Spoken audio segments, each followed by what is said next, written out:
warahmatullahi wabarakatuh. Kami dari kelompok 3 yang beranggotakan Anissa Febrianti, saya Hutaminda Hadiningsih, Viola Mutiara, Vika Ayu Ragita Dewi, Fari Haryadi, Reva Yustiar, dan Kiki Dwi Fikria.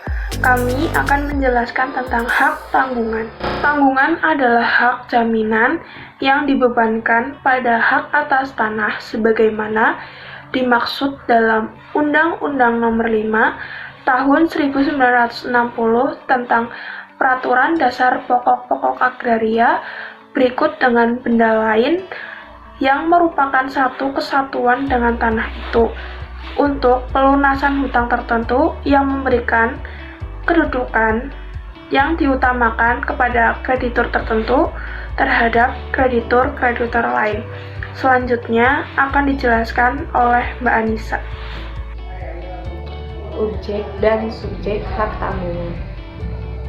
Objek hak tanggungan. Objek hak tanggungan yang disebut dalam pasal 4, pasal 27 Undang-Undang Hak Tanggungan yaitu 1.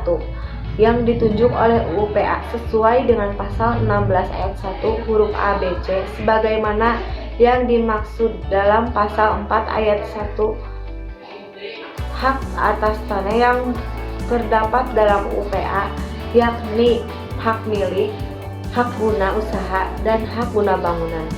Kedua, yang ditunjuk oleh Undang-Undang Nomor 16 Tahun 1985 tentang rumah susun yaitu rumah susun yang berdiri di atas tanah hak milik, hak guna bangunan, dan hak pakai, dan yang diberi oleh negara, dan hak milik atas susunan rumah susun yang bangunannya berdiri di atas tanah hak-hak yang disebut di atas.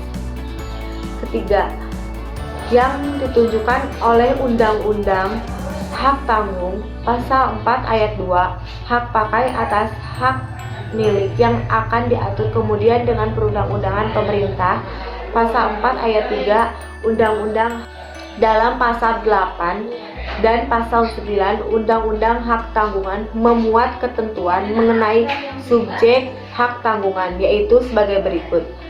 Pertama, pemberi hak tanggungan. Yang kedua, pemegang hak tanggungan. Asas hak tanggungan.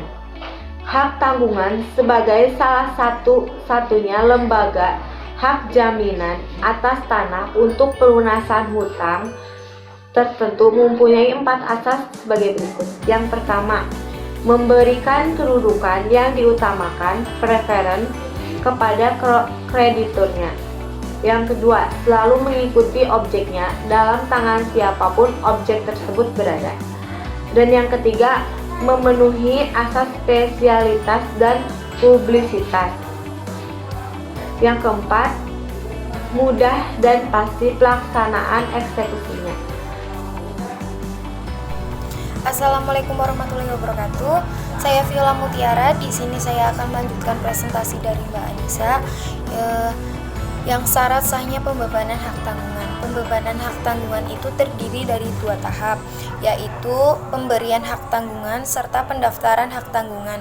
Tata cara pembebanannya itu wajib memenuhi syarat yang telah ditetapkan dalam pasal 10 ayat 1, pasal 11 ayat 1, pasal 12, pasal 13, dan pasal 14 UU HT. Syarat sahnya pembebanan hak tanggungan yaitu yang pertama 1. Pemberian hak tanggungan itu dilakukan dengan pembuatan APHT oleh pejabat pembuatan akte tanah sesuai dengan peraturan perundang-undangan yang berlaku. Sedangkan yang kedua, pemberian hak tanggungan itu wajib memenuhi syarat spesialitas. Yang ketiga itu pemberian hak tanggungan itu wajib memenuhi syarat publisitas yang melalui pendaftaran hak tanggungan pada kantor pertanahan setempat. Sedangkan yang keempat itu batal demi hukum jika diperjanjikan bahwa pemegang hak tanggungan itu akan memiliki objek hukum tanggungan apabila debitor itu cedera janji. Sedangkan yang selanjutnya itu hak tanggungan sebagai jaminan kredit kepada bank. Menurut ketentuan pasal 1 angka 2 Undang-Undang Nomor 10 Tahun 1998 tentang perubahan atas Undang-Undang Nomor 7 tahun 1992 tentang perbankan yang menyatakan bahwa bank adalah badan usaha yang menghimpun dana dari masyarakat dalam bentuk simpanan dan menyalurkannya kepada masyarakat dalam rangka itu untuk meningkatkan taraf hidup rakyat banyak. Hal ini berarti dalam kegiatan sehari-hari bank pada umumnya itu selalu berusaha untuk menghimpun dana dari masyarakat sebanyak-banyaknya untuk dibentuk dan kemudian diolah dana tersebut untuk disalurkan kembali kepada masyarakat dalam bentuk pinjaman ataupun kredit. Jadi untuk dapat dilaksanakannya suatu pemberian kredit itu harus ada suatu persetujuan atau perjanjian antara bank sebagai kreditor dengan nasabah sebagai debitur yang dinamakan perjanjian kredit. Dalam memberikan kredit kepada masyarakat, bank harus merasa yakin bahwa dana yang dipinjamkannya kepada masyarakat itu akan dapat dikembalikan pada tepat waktu beserta bunganya dan dengan syarat yang telah disepakati bersama antara bank dan nasabah yang telah dituangkan dalam perjanjian kredit. Untuk mengetahui kemampuan dan kemauan nasabah mengembalikan pinjaman dalam tepat waktu, di dalam permohonan kredit, bank perlu mengkaji permohonan kredit, yaitu yang pertama ada karakter atau kepribadian. Salah satu unsur yang harus diperhatikan oleh bank sebelum memberikan kreditnya adalah penilaian atas karakter kepribadian atau watak dari calon debiturnya. Yang kedua, kapasiti atau kemampuan. Seorang calon debitur harus pula diketahui kemampuan bisnisnya, sehingga dapat diprediksi kemampuannya untuk melunasi hutangnya. Yang ketiga, ada kapital atau modal. Permodalan yang dimiliki dari seorang debitur juga merupakan hal yang penting dan harus diketahui oleh calon kreditornya. Karena permodalan dan kemampuan keuangan dari seorang debitur akan mempunyai korelasi dengan tingkat kemampuan debitur dalam membayar kredit. Yang keempat ada kolateral atau agunan. Agunan merupakan the last resort bagi kreditor, di mana akan direalisasikan atau dieksekusi jika suatu hari kredit benar-benar dalam keadaan macet. Yang terakhir ada condition of economy atau kondisi ekonomi. Kondisi perekonomian secara mikro maupun makro merupakan faktor penting pula untuk dianalisis sebelum satu kredit diberikan, terutama yang berhubungan langsung dengan bisnisnya dari pihak debitur. Misalnya, jika bisnis debitur adalah di bidang bisnis yang selama ini diproteksi atau diberikan hak monopoli oleh pemerintah. Di sini saya akan menguraikan contoh kasus seperti berikut ini. Ridwan menjaminkan sebuah kompleks perumahan miliknya kepada Bank Mandiri untuk meminjam uang sebesar 100 juta rupiah dengan jangka waktu 3 tahun. Selanjutnya, pihak bank akan menyimpan sertifikat hak milik atas tanah dan rumah Ridwan sebagai jaminan sampai kredit debitur benar-benar terlunasi. Dengan demikian, jika Ridwan tidak bisa membayar kredit saat jatuh tempo, maka bank bisa melakukan penjualan lelang terhadap tanah dan rumah yang dimaksud. Hasil penjualan tanah akan diberikan kepada bank dan debitur berhak menerima sisa hasil penjualan tersebut. Namun, dalam waktu yang sudah ditentukan dan disetujui oleh kedua belah pihak, Ridwan sebagai kreditur masih belum melunasi pinjamannya. Pada saat pihak bank akan mengeksekusi objek jaminan, ternyata telah dijual oleh Ridwan kepada Ibnu sebesar 200 juta rupiah. Dalam penjualan tersebut tidak melibatkan PPAT. Analisis kasus perumahan. Sebelum membahas lebih jauh mengenai hukum jaminan, perlu kami uraikan terlebih dahulu tentang pengertian perumahan dan rumah. Pasal 1 angka 2 Undang-Undang Nomor 1 Tahun 2011 tentang perumahan dan kawasan permukiman. Perumahan adalah kumpulan rumah sebagai bagian dari permukiman, tempat permukiman baik perkotaan maupun perdesaan yang dilengkapi dengan prasarana, sarana, dan utilitas umum sebagai hasil upaya pemenuhan rumah yang layak huni. Adapun pengertian tanah menurut pasal 1 angka 7 Undang-Undang Nomor 1 Tahun 2011, rumah adalah bangunan gedung yang berfungsi sebagai tempat tinggal yang layak huni, sarana pembinaan keluarga, cerminan harkat dan martabat penghuninya, serta aset bagi pemiliknya. Hak untuk menghuni rumah sendiri dapat berupa hak milik atau sewa atau bukan dengan cara sewa. Dalam kasus ini, hak untuk menghuni rumah tersebut adalah hak milik. Baik, terima kasih. Selanjutnya, hak tanggungan. Bangunan kompleks perumahan adalah benda yang merupakan satu kesatuan dengan rumah. Oleh karenanya, kami dari kelompok 3 mengasumsikan objek jaminan berupa kompleks perumahan tersebut dijaminkan dengan menggunakan hak tanggungan.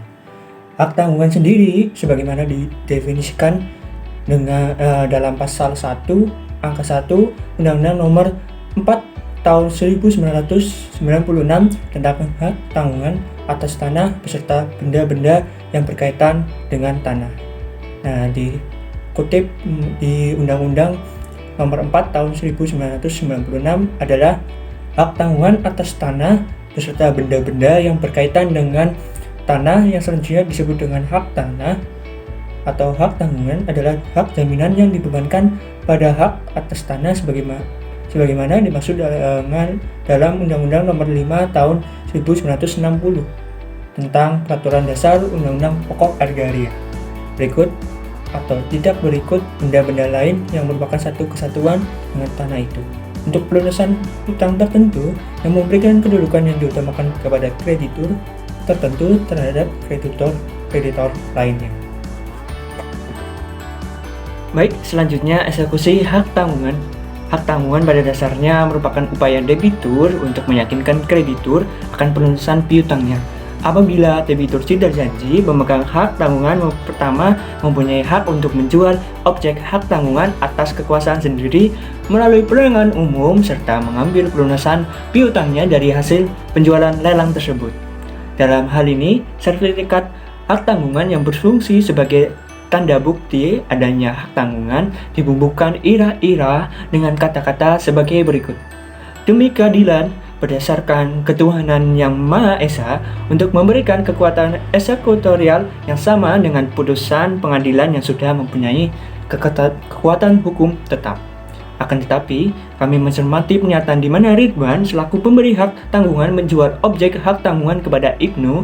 Kami mengasumsikan terlebih dahulu jika penjualan tersebut dilakukan tanpa sepengetahuan pihak bank selaku pemegang hak tanggungan.